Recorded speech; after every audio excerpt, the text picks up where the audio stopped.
பயிற்சி 11.5ல் 9வது சம் பாருங்கள். sin 4x by sin x. ஓகேவா?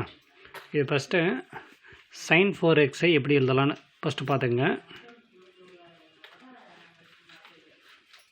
sin 4x ஈக்குவல் டு இந்த formula sin 4xஐ 2 sin 2x cos 2xன்னு எழுதலாம். sin 4xஐ விரிவாக்கம் பண்ணால் 2 sin 2x cos 2x அப்படின்னு எழுதலாம். இது இப்போ இந்த sin 2x இருக்குது பார்த்தீங்களா? sin 2xஐ 2 sin x cos xன்னு எழுதலாம். அதாவது என்ன பண்ணால் sin 2xக்கு ஆனால் formula 2 sin x cos x. இந்த 2 2ஆல் பெருக்கிறேன், அதாவது எக்ஸை 2ஆல் பெருக்கிறேன். ஓகேவா? sin 4xன்னு வரும். அப்போ இங்கேயும் எக்ஸை 2ஆல் பெருக்கணும், இங்கேயும் 2x 2x. ஓகேவா? இப்படி நம்ம பார்க்கலாம். இல்லை sin 4xக்கு 2 sin 2x cos 2x எப்படின்னு எழுதுறோமா? அதில் sin 2xஐ மறுபடியும் விரிவாக்கம் பண்ணுறோம். பாருங்க, sin 4xஐ நம்ம எப்படி எழுதணும்? 2 sin 2x cos 2xன்னு எழுதுறோம். sin 2xக்கு பதிலாக மறுபடியும் அதை விரிவாக்கம் பண்ணி 2 sin x cos x cos 2x. அதாவது sin 4xஐ 2 sin 2x cos 2xன்னு எழுதுகிறோம். மறுபடியும் அந்த sin 2xஐ விரிவாக்கம் பண்ணி 2 sin x cos xன்னு எழுதுகிறோம். ஓகே, இப்போ நம்ம இதை பெருக்கி 4 sin x cos x cos 2xன்னு கூட எழுதலாம். ஆனால் அப்படி பண்ண வேணாம், ஏன்னா மறுபடியும் கொஞ்சம் வெளியே எடுக்கிற மாதிரி வரும். ஓகே, இப்போ sin 4xக்கு பதிலாக இதை எழுதலாம். ஓகேவா? 11.5 ஃபுல்லாகவே எக்ஸை பொறுத்து தொகையிடணும். அதனால் நம்ம இன்டெக்ரலில் போடலாம். இன்டெக்ரேஷன் அப்படின்னு சொல்லலாம், இன்டெக்ரல்னு சொல்லலாம். இப்போ sin 4xக்கு பதிலாக 2 × 2 sin x cos x cos 2x இதெல்லாம் ஃபார்முலா. இப்படி எழுதுகிறோமா? By sin x. ஏன் இந்த 2 பெருக்கல்னா இன்னும் 2 ஸ்டெப்பில் அதுக்கான விளக்கம் வரும், அப்போ பார்த்துக்கலாம். இப்போ 2 வந்து முன்னாடி எழுதிடலாம். இன்டெக்ரேஷன் போட்டு மீதி 2 sin x cos x cos 2x by sin x. Integration போட்டாவே dx போடணும், அதை மறந்துடாதீங்க. ஓகேவா? இந்த sin xக்கு இந்த sin x, இது 2 sin xனா இதெல்லாம் பெருக்கல்ல தான் இருக்குது. sin 2xன்னு இருந்தால் தான் கேன்சல் பண்ணுறது கஷ்டம். 2 sin x தான், 2 பெருக்கல்ல தான் இருக்குது. sin xக்கு sin x cancel. இப்போ மீதி என்ன இருக்கும்?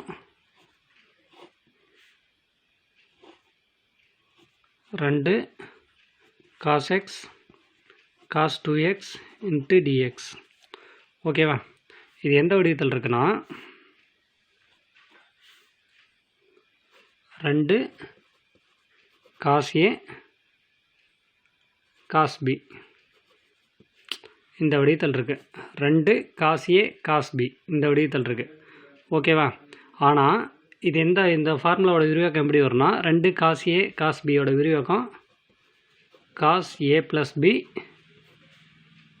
+ cos a - b இதனுடைய விரிவாக்கம். ஓகேவா? அப்போ இது a இதை bன்னு வைக்கிறோன்னா x + 2xன்னு வரும், இங்கே x - 2xன்னு வரும். இது a இது bன்னு வச்சோம்னா x - 2xனா cos - xன்னு இங்கே வரும். ஓகேவா? இங்கே cos x + 2xனா 3xன்னு வரும். அந்த -x வந்தாவே நமக்கு ஆன்சர் மாறும், அது இல்லாமல் நமக்கு ப்ராப்பர் ஆன்சர் வராது. அதுக்காக நான் எப்படி ஆல்ட்ரு பண்ணிக்கிறேன்னா, பெருக்கல்ல தானே இருக்குது, அதனால் 2 cos 2x cos x into dx. ஓகேவா? உங்களுக்கு அந்த dx டிஃப்ரென்ஸ் காமிக்கணும்னா இது மாதிரி ப்ராக்கெட் போட்டுங்க. ஓகேவா? 2 cos 2x cos x இதை இடம் மாற்றி எழுதிட்டேன். இப்போ பாருங்கள், 2 cos a cos b இதை ஏன்னு இதை bன்னு வைக்கணும். அப்போ எப்படி வரும்? cos 2x + x plus cos 2x - x. அப்போ cos 3x ப்ளஸ் 2xல் எக்ஸ் போனால் காஸ் எக்ஸ். ஓகேவா? அதுக்காக தான் இந்த ரெண்டையும் பெருக்காமல் 2 உள்ளே வச்சுட்டு இந்த 2 மட்டும் நான் வெளியே எழுதிட்டு வந்தேன். ஏன்னா இந்த ஃபார்முலாவுக்கு 2 காஸ் ஏ காஸ் பி, அதனால் இந்த 2 வேணுங்கிறதுக்காக. ஓகேவா? இந்த 2 இப்படி இருக்கட்டும். இப்போ இந்த ஃபார்முலாவோட ஆன்சர் நமக்கு எப்படி வருது? காஸ் 3x ப்ளஸ் காஸ் எக்ஸா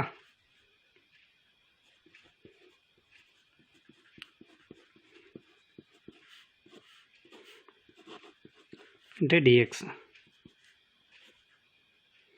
இப்போ இதுக்கு இன்டெக்ரல் எடுக்கலாம். ஓகேவா? காஸ் 3x காஸ் எக்ஸ் இதுக்கு இன்டெக்ரல் எடுத்தோம்னா காஸ் 3xக்கு எடுத்தோம்னா, அதாவது காஸ் எக்ஸுக்கு இன்டெக்ரல் எடுத்தோம்னா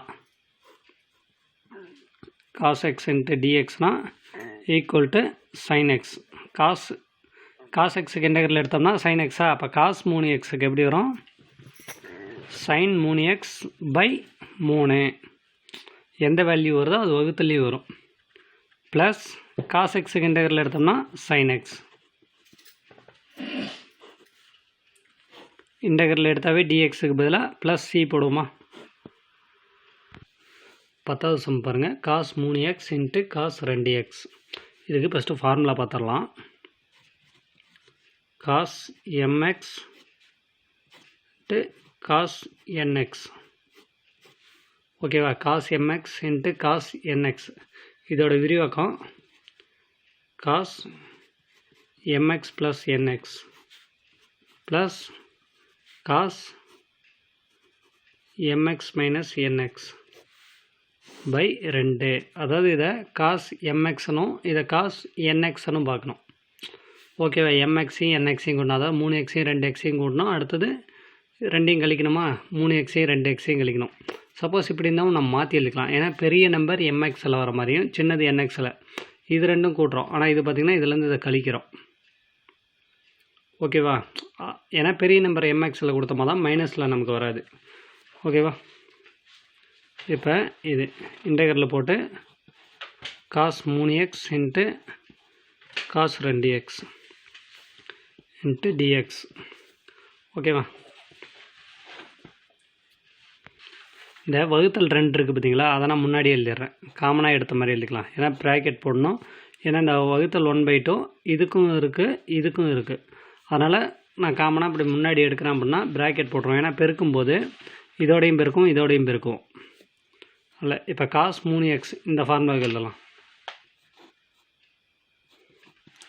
cos 3x plus 2x plus cos 3x minus x 3x minus 2x into dx. 1/2 முன்னாடி எழுதிக்கலாம். இன்டெக்ரலில் போட்டோம்னா cos 5x plus cos 3xல் 2x போயிடுச்சுன்னா ஒரு x cos x into dx. 1/2 integral நம்ம எடுத்தோம் அப்படின்னா காஸ் எக்ஸுக்கு இன்டெக்ரல் எடுத்தோம்னா போன சம்மில் பார்த்த மாதிரி தான். காஸ் எக்ஸுக்கு இன்டெக்ரல் எடுத்தோம்னா சைன் எக்ஸு. காஸ் 5xக்கு எடுத்தோம்னா sine 5x by 5 plus cos எக்ஸுக்கு இன்டெக்ரல் எடுத்தோம்னா சைன் எக்ஸ் ப்ளஸ் சி. 11வது சம் பாருங்கள். Sine square 5x. அதாவது எப்படி வரும்னா integral of sine square 5x into dx. ஓகேவா? இதை எப்படி ஆல்ட்ரு பண்ணணும்னா ஃபஸ்ட்டு ஃபார்முலா மெமரி வச்சுருங்க. காஸ் 2x இதோட விரிவாக்கம் என்னென்னா இதுக்கு 2-3 ஃபார்முலா இருக்குது. நாம் யூஸ் பண்ணுறது cos 2x equal to 1 minus 2 sine square X.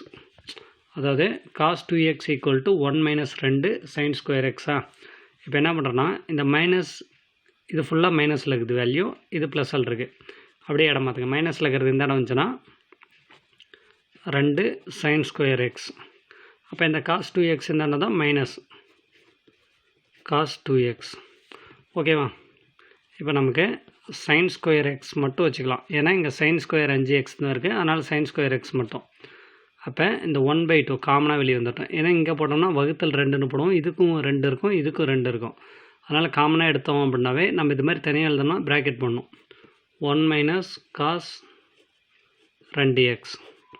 இப்போ பெருக்கணும்னா இதுக்கும் 1/2 வரும், இதுக்கும் 1/2 வரும். இதுக்கும் வகுத்தல் 2 வரும், இதுக்கும் வகுத்தல் 2. காமனாக வகுத்தல் 2 போடும். இப்போ sin ஸ்கொயர் எக்ஸுக்கு இந்த மாதிரி எழுதலாம். ஆனால் நமக்கு இருக்கிறது sin ஸ்கொயர் 5x. இப்போ என்னென்னா எக்ஸை வந்து 5ஆல் பெருக்கிறேன்.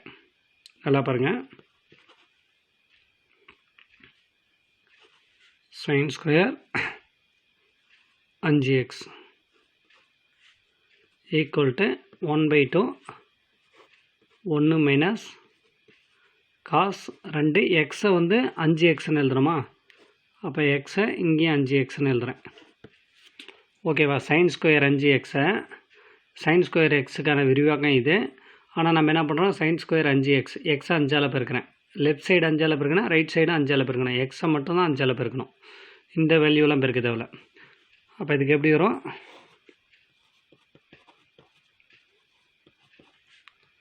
gx into dx. sin square 5xக்கு பதிலாக 1/2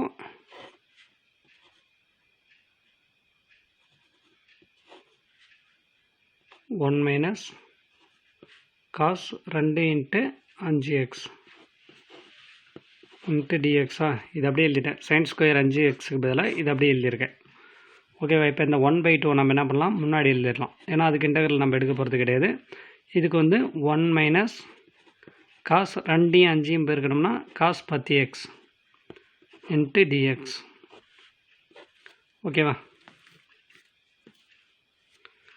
இப்போ 1/2 அப்படியே இருக்கட்டும். இன்டெக்ரல் எடுத்தோம் அப்படின்னா சரியா, வெறும் வேல்யூ இருக்குது அப்படின்னா இன்டெக்ரல் 1க்கு இன்டெக்ரல் எடுத்தோம் அப்படின்னா 1 இன்ட்டு எக்ஸு எக்ஸ் மட்டும் வரும். அதே இந்த இடத்துல 5 இருக்குது அப்படின்னா 5x. இன்டெக்ரலுக்கு டி போயிடும், நம்ம எக்ஸோட பெருக்கிற மாதிரி அந்த கான்செப்டில் வரும். ஓகேவா. 1/2 இந்த 1க்கு இன்டெக்ரல் எடுக்கிறதுனால எக்ஸ் மைனஸ் காஸ் 10x. இந்த மைனஸ் வந்து காமனாக வருது, அதை போட்டுட்டேன். இந்த மைனஸ் போட்டதுனால மீதி என்ன, காஸ் 10x. காஸ் எக்ஸுக்கு இன்டெக்ரல் எடுத்தோம் அப்படின்னா sin எக்ஸா, அப்போ sin 10x. காஸ் எக்ஸுக்கு இன்டெக்ரல் எடுத்தால் sin எக்ஸு. இந்த எக்ஸு 10ஆல் பெருக்கி இருக்கிறதுனால இங்கேயும் 10ஆல் பெருக்கியிருக்கேன், அதனால் 10ஆல் வகுத்துடணும். ஓகேவா. Plus C. பன்னெண்டாவது சம் பாருங்க. 1 + cos 4x by cot x minus tan x.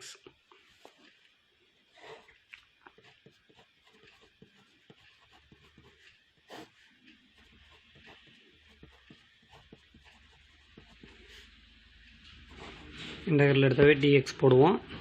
ஓகேவா. இந்த சம்க்கு ஏகப்பட்ட ஃபார்முலா யூஸ் பண்ணுவோம். சரியா.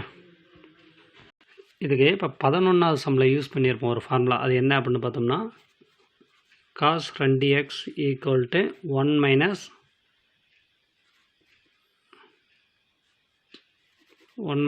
2 sin ஸ்கொயர் எக்ஸ்னு. ஓகேவா. அதே இது இன்னொன்று என்னென்னா cos 2xக்கு 2 cos square x minus 1 இந்த ஃபார்முலா வருது. அதே cos 2xக்கு cos square x minus sin square X. ஒரே இதுக்கு இத்தனை ஃபார்முலா இருக்குது. நம்ம எந்த இடத்துல எதை யூஸ் பண்ணால் நமக்கு செட் ஆகுமோ அதுக்கேற்ற மாதிரி யூஸ் பண்ணோம். ஏன்னா இங்கே 1 + cos 4xன்னு வருது, அதனால் இந்த ஃபார்முலாவில் சைன் வருது, இதை யூஸ் பண்ண முடியாது. இது பாருங்கள் cos 2x, இங்கேயும் காசே வருது, அதனால் இதை யூஸ் பண்ணலாம். இதில் வந்து சைன் வருது, ஆனால் இங்கே வந்து பார்த்திங்கன்னா 1 + 4 cos xன்னு தான் இருக்குது. அதை நம்ம இப்போ ஆல்ட்ரு பண்ணணும். எப்படின்னா நான் இந்த ஃபார்முலா எடுத்துக்கிறேன். இந்த ஃபார்முலா இந்த சம்மில் யூஸ் பண்ண மாட்டோம், இது கடைசியாக தான் யூஸ் பண்ணுவோம். cos 2x equal to 2 cos square x minus 1. ஓகேவா. இப்போ நான் என்ன பண்ணுறேன்னா இந்த எக்ஸை 2ஆல் பெருக்கிறேன். ஆல்ரெடி 2ஆல் பெருக்கிருக்கு. இந்த சைடும் 2ஆல் பெருக்கிறேன், அந்த சைடும் 4ஆல் பெருக்கு. 2ஆல் பெருக்கணும். லெஃப்ட் சைடோ ரைட் சைடோ 2ஆல் பெருக்கிறேன். அப்போ காஸ் 2xன்னு இருக்கிறது மறுபடியும் 2ஆல் பெருக்கும்போது 4x equal to 2 cos square 2x minus 1. இந்த எக்ஸை 2ஆல் பெருக்கிறேன், அப்போ 2 4 ஆயிடுச்சு. இந்த எக்ஸை 2ஆல் பெருக்கிறேன், அதனால் 2x. ஓகேவா. இப்போ cos 4x மைனஸ் 1 இந்த அளவு தான் ப்ளஸ் 1. அப்போ இங்கே என்ன வரும், 2 காஸ் ஸ்கொயர் 2x. ஓகேவா? இப்போ காஸ் 4x + 1க்கு பதிலாக 2 காஸ் ஸ்கொயர் 2x. நீங்கள் இதெல்லாம் எழுதி காமிக்கணும்னு அவசியம் இல்லை, நீங்கள் டைரெக்டாக ஃபார்முலா மெமரி பண்ணிங்க. 1 + காஸ் 4x, அதாவது பாருங்கள், இதை நம்ம என்ன பண்ணி எழுதலாம், காஸ் 4x + 1னாலும் 1 + காஸ் 4xனாலும் 1 தான். அப்போ அதுக்கு பதிலாக 2 காஸ் ஸ்கொயர் 2xன்னு எழுதணும். ஓகேவா?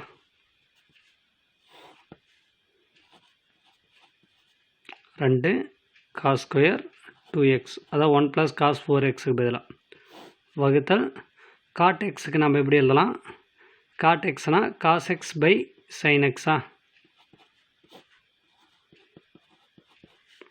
மைனஸ் டேன் எக்ஸுக்கு sine x by cos X.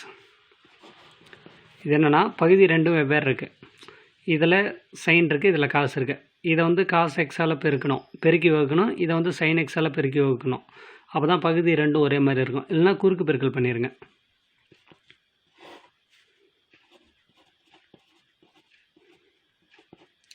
ரெண்டு காஸ் ஸ்கொயர் 2x வகுத்தல் இதை குறுக்கு பெருக்கல் பண்ணோம்னா இது ரெண்டையும் பெருங்க, காஸ் எக்ஸும் காஸ் எக்ஸும் காஸ் ஸ்கொயர் எக்ஸ். அடுத்து சைன் எக்ஸும் சைன் எக்ஸும் மைனஸ் சைன் ஸ்கொயர் எக்ஸ் வகுத்தல். இது வந்து காமனாக வர வகுத்தல், இது வகுத்தலுக்கு கீழே வருது. இது ரெண்டையும் பெருக்கிட்டு இது ரெண்டையும் பெருக்கணும், அப்புறம் இது வகுத்தலில் இருக்கிற ரெண்டையும் பெருக்கணுமா, சைன் எக்ஸையும் காஸ் எக்ஸையும் பெருக்கணும், sine x into cos x. ஓகேவா? இது ரெண்டையும் பெருக்கினேன், இது ரெண்டையும் பெருக்கினேன், அடுத்து இது ரெண்டையும் பெருக்கிட்டேன்.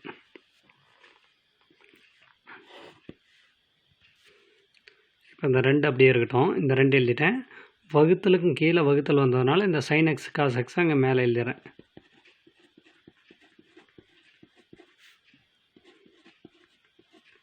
Cos square 2x, sine x cos x இங்கே எழுதிட்டேன். மீதி காஸ் ஸ்கொயர் 2x அப்படியே வரும்.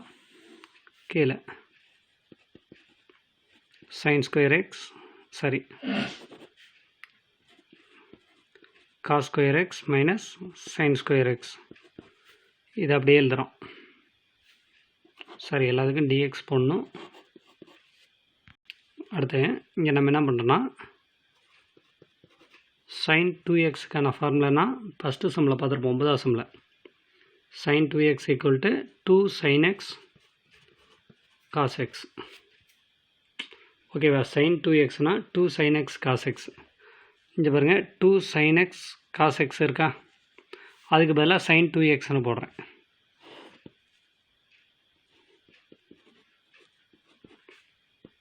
அதே மாதிரி இந்தாண்ட காஸ் ஸ்கொயர் 2x அப்படி எழுதிட்டோம். வகுத்தல் cos square x minus sine square x. இங்கே ஆல்ரெடி இந்த ஃபார்முலா லாஸ்ட்டாக யூஸ் பண்ணணும்னு சொன்னோம்ல, cos square x minus sine square x. என்னது, காஸ் 2xோட விரிவாக்கம் தான் cos square x minus sine square x. அப்போ இதுக்கு பதிலாக காஸ் 2xன்னு எழுதுறேன்.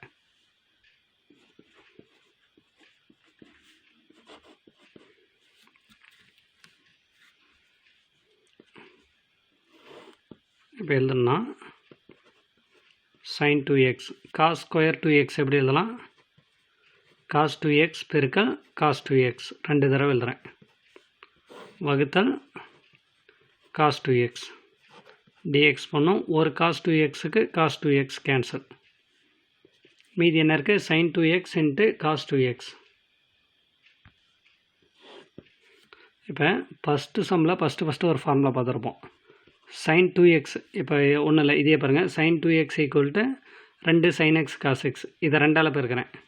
அப்போ எப்படி வரும், sin 4xன்னு வரும். அதாவது எக்ஸை மறுபடியும் ஒரு ரெண்டால் பெருக்கிறேன். இங்கே 2xன்னு வரும், 2 4. அப்போ இந்த 2 sin 2x cos 2xன்னு வரும். ஓகேவா? அடுத்தது என்ன பண்ணுறேன்னா, இந்த ரெண்டை இந்த நான் அனுப்பிச்சிட்றேன். sin 4x வகுத்தல் 2. அப்போ மீதி என்ன இருக்கும், sin 2x cos 2x. ஓகேவா? sin 2x cos 2x பதிலாக sin 4x/2. அதாவது இதில் மீதி இருக்கிறதுனா sin 2x cos 2x into dxன்னு வருதா, அதுக்கு பதிலாக அதாவது இதுக்கு அடுத்த ஸ்டெப்புக்கு sin 2x cos 2xன்னு வருதா, அதுக்கு பதிலாக sin 4xன்னு எழுதுகிறேன். sin 4x வகுத்தல் 2 1/2ன்னு எழுதலாம். 1/2 sin 4x இன்ட்டு dx. ஓகேவா? 1/2 முன்னாடி எழுதிருங்க. sin 4x into dx. 1/2 முன்னாடி எழுதிட்டு sin xக்கு இன்டகரல் எடுத்தோம்னா மைனஸ் காஸ் எக்ஸ். அப்போ sin 4xக்கு இன்டகரல் எடுத்தோம்னா மைனஸ் காஸ் 4x. எக்ஸ் கூட எந்த வேல்யூ வந்தாலும் அது வகுத்தலில் வரும். Plus c. இப்போ அடுத்தது இது வகுத்தலில் இருக்குது, இது வகுத்தலில் இருக்குது. ரெண்டையும் பெருக்கணும்னா 1/8 minus cos 4x plus c. இது மைனஸ் முன்னாடி போட்டுடலாம். Minus 1/8 cos 4x plus c. ஓகேவா? உங்களுக்கு இந்த இடம் மட்டும்தான் குழப்பம். அதாவது sin 2x காஸ் ஸ்கொயர் 2xன்னு வந்துச்சு. அதை நான் எப்படி விரிவாக்கமாக எழுதுனா காஸ் 2x பெருக்கல் காஸ் 2x, அதுக்கு ஒரு வகுத்தல் காஸ் 2x கேன்சல் பண்ணிட்டோம். மீதி இருக்கிறது sin 2x காஸ் 2x தான். இந்த இன்டகரில் இருக்குது, dx இருக்குது. அது இல்லாமல் sin 2x காஸ் 2x தான் இருக்குது. அதனுடைய ஷார்ட் ஃபார்ம் என்னென்னா sin 4x/2. அது இந்த ஃபார்முலாலேருந்து இந்த 2 மட்டும் இந்த நினச்சிட்டோம். ஓகேவா? அதை sin 4x/2 sin 4x அந்த வகுத்தல் 2 இந்த இடம் தனியாக 1/2ன்னு எழுதிட்டேன். அப்பவும் வகுத்தலில் தான் அந்த 2 இருக்குது. ஓகேவா? 1 பிறகுனா அதே தான் வரும். ஓர் sin 4x/2ன்னு வரும். ஓகேவா? அதை தான் இப்படி எழுதிட்டோம். 1/2 முன்னாடி போயிடுச்சு. வழக்கம் போல் sin 4x இன்டகரல் எடுத்தோம்னா மைனஸ் காஸ் 4x/4. ஓகேவா? இந்த 2 நாளும் பெருக்கல்ல தான் இருக்குது ப்ராக்கெட்டில். அது 2 நாளும் 8ன்னு எழுதிட்டு மைனஸ் காஸ் 4x எழுதுகிறேன். இந்த மைனஸ் முன்னாடி எழுதி 1/8 காஸ் 4x ப்ளஸ் சின்னு எழுதுகிறேன்.